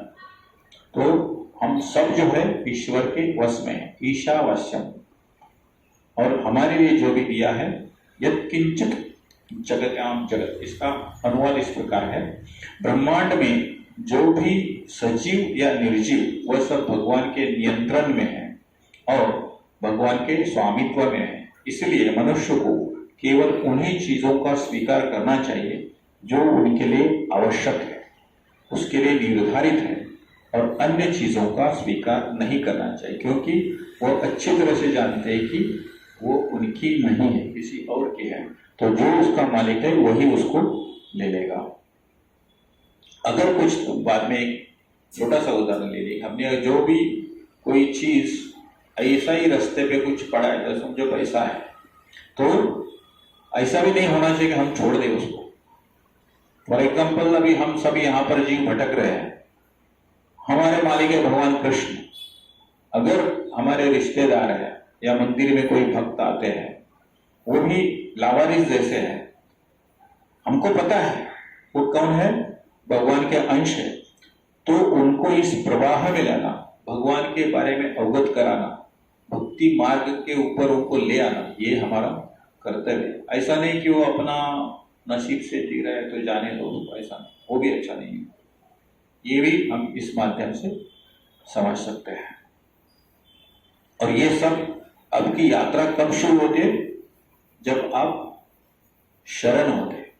अर्जुन बोलता है भगवान कृष्ण को, शिष्यस्ते अहम शाधिमां त्वां प्रपन्नम। भगवद गीता के अध्याय 2 का 7वां श्लोक है। मैं आपको शिष्य के रूप में स्वीकार करता हूं, आप कृपया मुझे मार्गदर्शन कीजिए। फिर आगे last part of the verse is सुहृदम सर्वभूतानां। किस प्रकार भगवान कृष्ण हम सभी के परोपकारी मित्र है, सुहृद है। अभी हर चीज हम हृदय से करते हैं। क्यों करते हैं हृदय से? क्योंकि हृदय के अंदर भगवान का ही वास है। और भगवान कृष्ण बहुत ही एक्सप्लिसिटली बताते हैं कि ईश्वर सर्वभूतानां हृदयेश्वर्जुन तिष्ठति। हृदय नाम का जो प्रदेश, वहां पर मैं बैठा हूं। इसलिए हमारे शरीर का सबसे महत्वपूर्ण अंग हृदय ही है। तो देखो शास्त्र के कितने संदर्भ है, इसको हम जोड़ देंगे तो फिर हमारा इसके ऊपर जो है श्रद्धा बढ़ती है। तो आपके जन्म से पहले से अंत तक सिर्फ भगवान ही हमारे साथ रहता है, और वही फिर हमारे सबसे सच्चे मित्र होते हैं। हमारे परिवार वाले, भक्त वाले, ये सब ठीक है, भक्ति में आगे बढ़ने के लिए जब तक सहायक है तब तक ठीक है, लेकिन अंत में अपना जो यात्रा है वो हमको ही उड़ानी है। जिस प्रकार ये पायलट का ट्रेनिंग दिया जाता है, पायलट को जब वो ट्रेनिंग ले रहा है तब तक हर चीज का मार्गदर्शन मिलता है, लेकिन जब उसको खुद को फ्लाइट उड़ाना है तब कोई नहीं है साथ में, तब वो इंडिपेंडेंट है, तब अगली यात्रा उसको खुद तय करना है। तो मृत्यु के पश्चात आपको यही करना है सिर्फ, लेकिन तभी सिर्फ भगवान कृष्ण रहेंगे, बाकी लोग सिर्फ ट्रेनिंग तक ही ठीक है। तो ये समझना बहुत ही आवश्यक है कि भगवान कृष्ण जो है वो सबसे अच्छे मित्र है। बाकी सब मित्र है वो हमने दूसरे उदाहरण से देखा कि जब तक हमारे पास है पैसे तब सब पूछेंगे आप है कैसे, जब हो जाओगे कंगाल तो कोई नहीं पूछेगा आपका। तो ये सुहृदम सर्वभूतानां, इस प्रकार ये समझ सकते हैं। और उसके बाद हम गोपाल भट्ट गोस्वामी का जो जीवन है, किस प्रकार उनको भगवान कृष्ण की प्राप्ति हुई और चैतन्य महाप्रभु ने किस प्रकार उनको एक गोस्वामी का एसोसिएशन प्रदान किया श्री रूप गोस्वामी और सदानंद गोस्वामी के साथ, और उनको भी किस प्रकार निर्देश दिया कि आपको श्री गोपाल भट्ट गोस्वामी का अपने भाई की तरह ही ट्रीट करना है, और उनको भी गोस्वामी का दर्जा ही प्राप्त हुआ। और उन्होंने वृंदावन में बहुत सारे जो भगवान कृष्ण की लीला स्थली थी उनका पुनरुद्धार किया, और वैष्णव के आचार संहिता के लिए कुछ ग्रंथों का निर्माण भी किया। तो श्री गोपाल भट्ट गोस्वामी का आशीर्वाद ग्रहण करने का प्रयास करेंगे। श्री गोपाल भट्ट गोस्वामी की जय, वेदांत स्वामी श्री गोपाल की जय, श्रीमद् भगवद गीता की जय, हरे कृष्ण भगवान की। तो आज हम यहाँ विराम देते हुए कोई प्रश्न है, टिप्पणी है तो अभी फॉर्मली जो एजेंडा है वो पूर्ण हो गया। तो इस दौरान कुछ गलती हो तो कृपया क्षमा कर दो, और कुछ आपका realisation. Hare Krishna, thank you, बहुत सुंदर लेक्चर था। हरि भक्ति विलास की रचना श्रीला सनातन गोस्वामी ने की शायद। हरि भक्ति विलास की रचना, हाँ ये दोनों ने किया है, यहाँ पर मैंने लिखा भी है, ये उनका भी उनमें सहयोग है, बट ये शायद पहले इन्होंने लिखा था गोपाल भट्ट गोस्वामी ने, और सनातन गोस्वामी का भी इसमें देखो ना, सनातन गोस्वामी की सहायता से संकलित वैष्णव अनुष्ठानों प्रथाओं का एक व्यापक मार्गदर्शक, ये बात सही है। वो साथ में ही थे ना, तो और इन दोनों को चैतन्य महाप्रभु ने निर्देश दिए थे। तो जिस प्रकार एक कार्य हम भक्त मिलकर करते हैं उसी प्रकार बट आपने अच्छा पढ़ाई करके रखा है, मैंने भी लिखा है इधर। बट अभी सिंस हम we are glorifying Gopal Bhatt Goswami, तो वो हम उसको अनदेखा नहीं कर सकते। That's good. और किसी का कोई प्रश्न है, टिप्पणी? कीर्तन करते हैं, हरि बोल। बहुत बहुत धन्यवाद। हरे कृष्ण।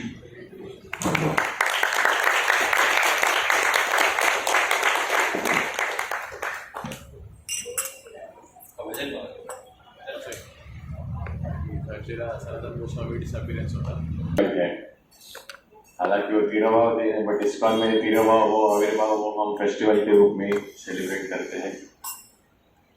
तो गए गुरुवार को श्री सनातन गोस्वामी जी का तिरुभाव था और अभी जो मंगलवार आने वाले थे तो हमारे श्री गोपाल भट्ट गोस्वामी जी का तिरुभाव दिन है। तो ये षड गोस्वामी जो है उनके ऊपर एक भजन है षड गोस्वामी अष्टकम करके, उसका लिंक मैंने ग्रुप में शेयर किया है, आप वो रेफर कर सकते हैं। पहला जो लिंक है वो इंग्लिश वाला है, अगर आपको इंग्लिश कंफर्टेबल है तो आप वो रेफर कर सकते हैं। सेकंड वाला जो हिंदी में है मैंने वहाँ पे मेंशन भी किया है।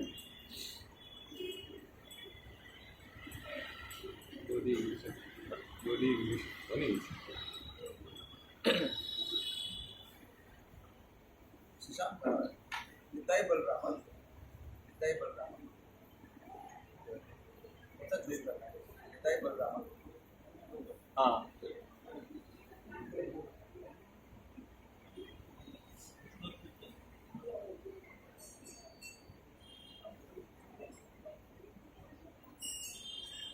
दो मिनट दीजिए, मैं हिंदी वाला शेयर करता हूँ।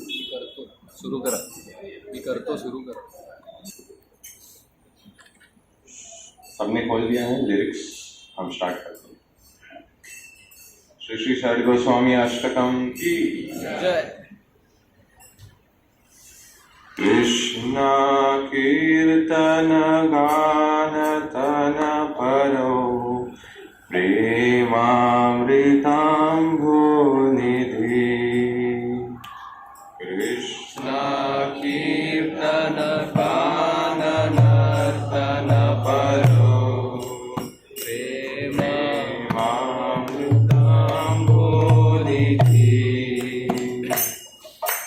धीरा धीरा जना प्रियो प्रिय करो निर्मत्सरो पूजितो।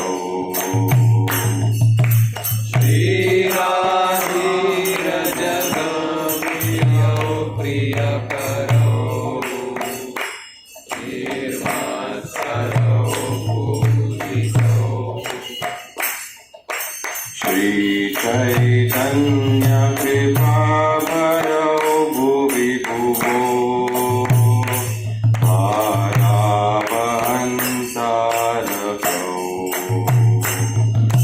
श्री चैतन्य कृपा भरो भुवि भुवो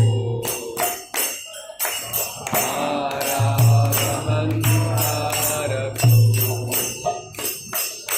वंदे रूप सनातनौ रघुयुगौ श्रीजीव गोपालकौ।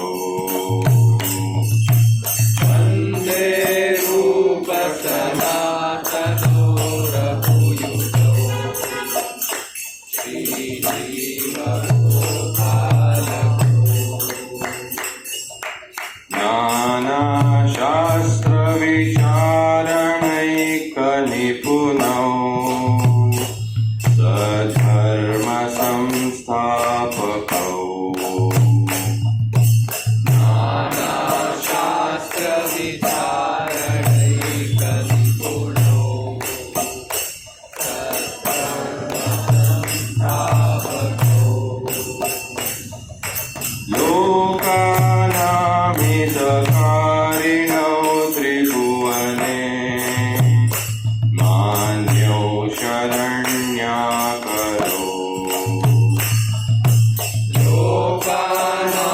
हितकारिणो त्रिभुवने मान्यो शरण्याकरो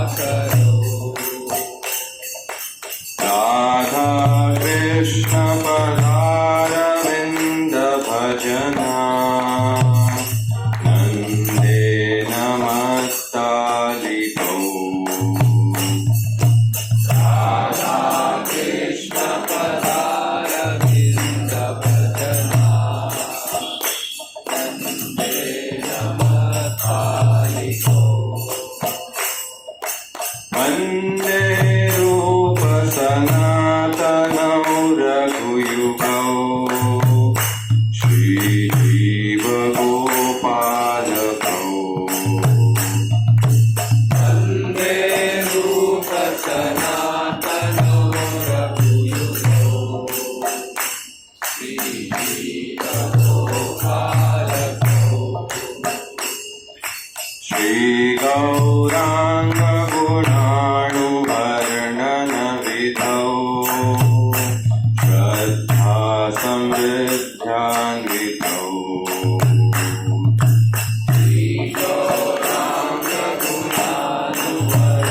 श्रीगौराङ्गगुणानुवर्णनविधौ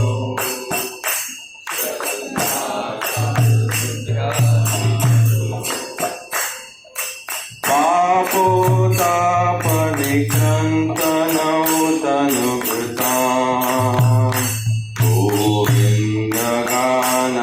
गोविन्दगानामृतैः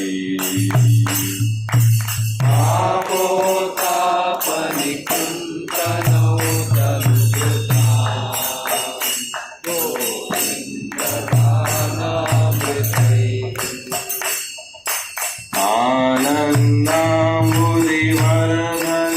आनन्दाम्बुदिवर्धनैकनिपुणौ कैवल्यनिस्तारकौ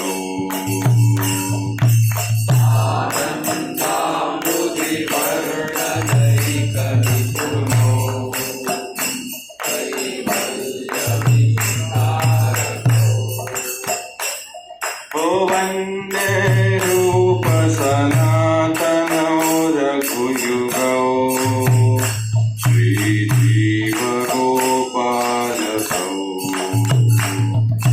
वन्दे रूप सनातनो रघुयुगो श्रीजीवगोपालकौ त्यक्त्वा दुर्णमशेषमण्डलपति श्रीनिं सदा तुच्छवत्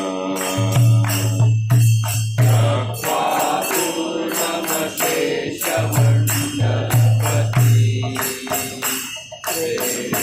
सदा भूत्वा दीनगणेशकौ करुणया कण्ठाश्रितौ भूत्वा दीनगणेशकौ करुणया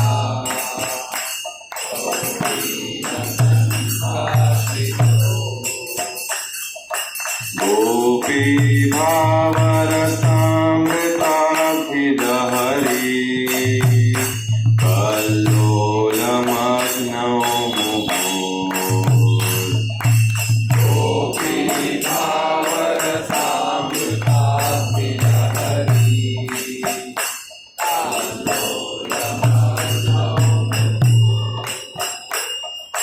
वन्दे रूप सनातनौ रघुयुगौ श्रीजीव गोपालकौ वन्दे रूप सनातनो रघुयुगो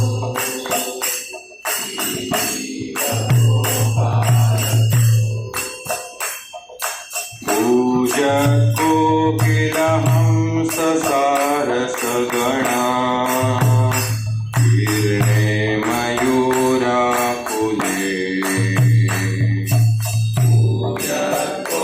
पूजकोकिलहंस सारसगणा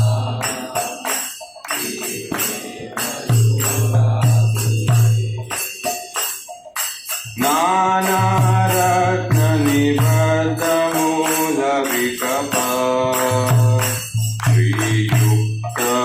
श्रीयुक्तवृन्दावने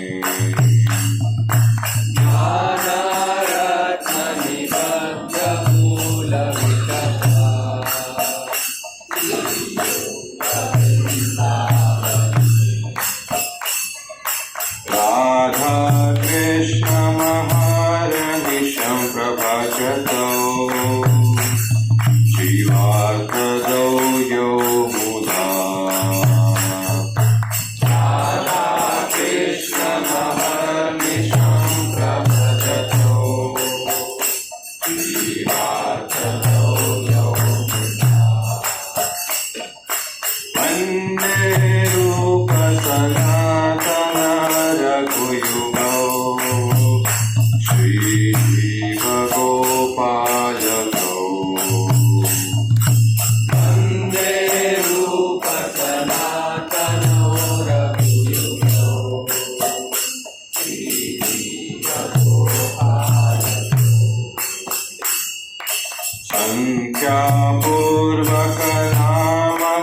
संख्यापूर्वकनामगणनतिभिः कालावसानीकृतो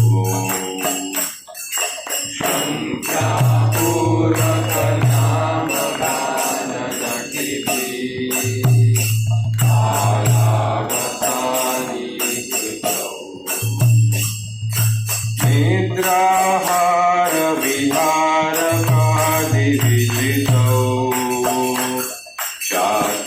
चात्यन्तदीनौ च यो निद्राहार विहारकादिविजितौ चात्यन्तदीनौ च यो राधा कृष्ण गुणस्मृतिर्मधुरिमा नन्देन सम्मोहितौ राधा कृष्ण गुणस्मृतिर्मधुरिमा नन्देन सम्मोहितौ वन्दे रूप सनातनो रघुयुगौ श्रीजीवगोपालकौ वन्दे रूप सनातनो रघुयुगौ श्रीजीवगोपालकौ राधाकुण्डतटे कालिन्दतनया तीरे च वंशीवटे राधाकुण्डतटे कालिन्दतनया तीरे च वंशीवटे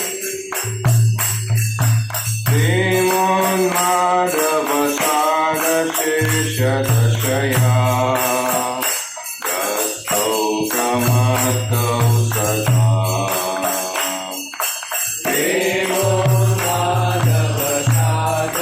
प्रेमोन्मादवसादशेषदशया गस्तौ प्रमत्तौ सदा गायन्तौ च कदा हरेर्गुणवरम् भावाभिभूतौ मुदा गायन्तौ च कदा हरेर्गुणवरम् भावाभिभूतौ मुदा वन्दे रूप सनातनो रघुयुगौ श्रीजीवगोपालकौ वन्दे रूप सनातनो रघुयुगौ श्रीजीवगोपालकौ हे राधे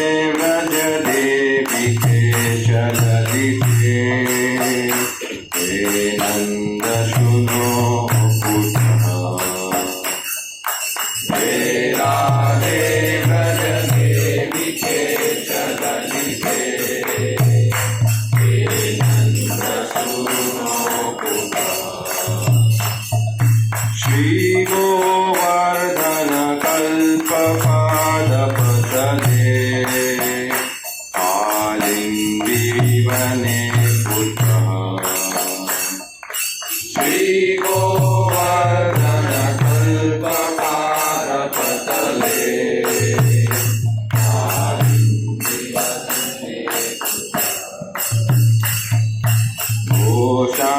शान्तावैति सर्वतो व्रजे पुरे महाविवादौ शान्ताविति सर्वतो व्रजपुरे महाविवादौ वन्दे रूप सनातनो रघुयुगो श्रीजीव गोपालको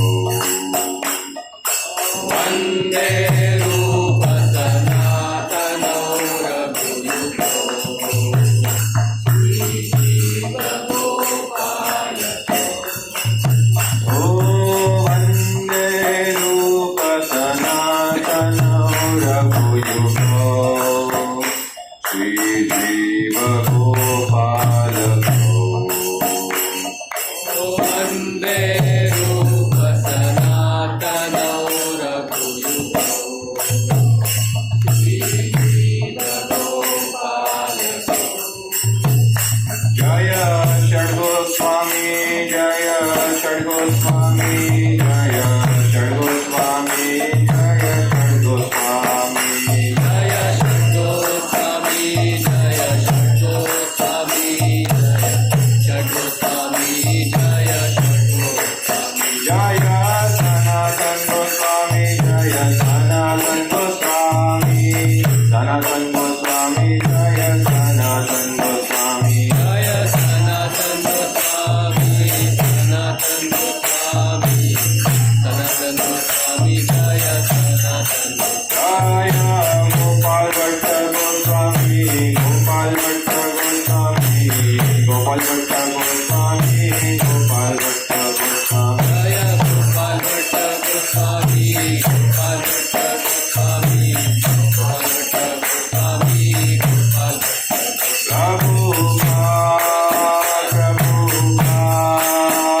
प्रभुपाद जय जय प्रभुपाद जय जय प्रभुपाद प्रभुपाद जय जय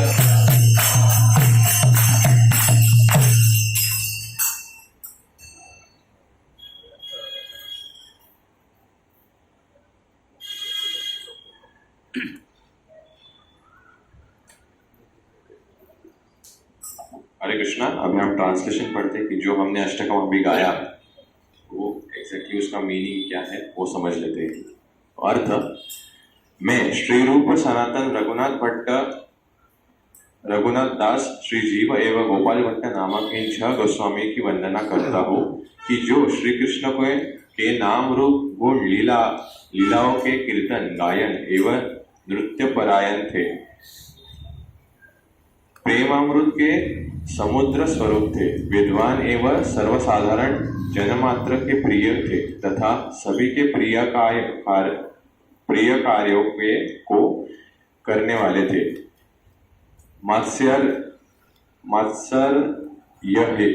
मात्सर्यरहित एवं सर्वलोक पूजित थे।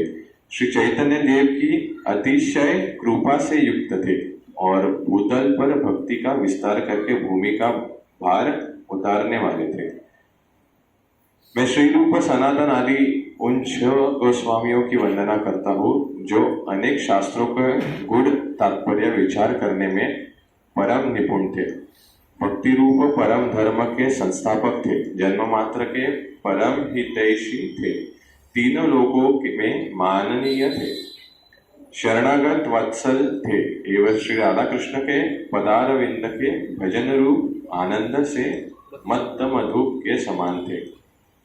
मैं श्री रूप सनातन आदि उन 6 गोस्वामियों की वंदना करता हूँ कि जो श्री गौरांग देव के गुणानुवाद के विधि में श्रद्धा रूप संपत्ति के युक्त थे, श्री कृष्ण के गुणगान रूप अमृत वृष्टि के द्वारा प्राणी मात्र के पाप ताप को दूर करने वाले थे तथा आनंद रूप समुद्र को बढ़ाने में परम कुशल थे। भक्ति का रहस्य समझाकर जीवों को कैवल्य मुक्ति से बचाने वाले थे। मैं श्री रूप सनातन आदि उन 6 गोस्वामियों की वंदना करता हूँ कि जो लोकोत्तर वैराग्य से समस्त मंडलों की आधिपत्य के पद को शीघ्र ही तुच्छ की तरह सदा के लिए छोड़कर कृपा पूर्वक अतिशय दीन कौपीन एवं कंठा कुदड़ी को धारण करने वाले थे तथा गोपी भाव रूप रसामृत सागर के तरंगों में आनंद पूर्वक निमग्न रहते थे। मैं श्री रूप सनातन आदि उन 6 गोस्वामियों की वंदना करता हूँ कि जो कलरव करने वाले कोकिल हंस सारस आदि पक्षियों से व्याप्त एवं मयूरों के स्वर से आकुल तथा अनेक प्रकार के रत्नों से निबद्ध मूल वाले वृक्षों के द्वारा शोभायमान श्री वृंदावन में रात दिन श्री राधा कृष्ण का भजन करते रहते थे तथा जीवन मात्र के लिए हर्षपूर्वक भक्ति रूप परम पुरुषार्थ देने वाले थे। मैं श्री रूप सनातन आदि उन 6 गोस्वामियों की वंदना करता हूँ कि जो अपने समय को संख्या पूर्वक नाम जप नाम संकीर्तन एवं प्रणाम आदि के द्वारा व्यतीत करते थे, जिन्होंने निद्रा आहार विहार आदि पर विजय प्राप्त कर ली थी एवं जो अपने को अत्यंत दीन मानते थे तथा श्री राधा कृष्ण के गुणों की स्मृति से प्राप्त माधुर्यमय आनंद के द्वारा विमुग्ध रहते थे। मैं श्री रूप सनातन आदि उन 6 गोस्वामियों की वंदना करता हूँ कि जो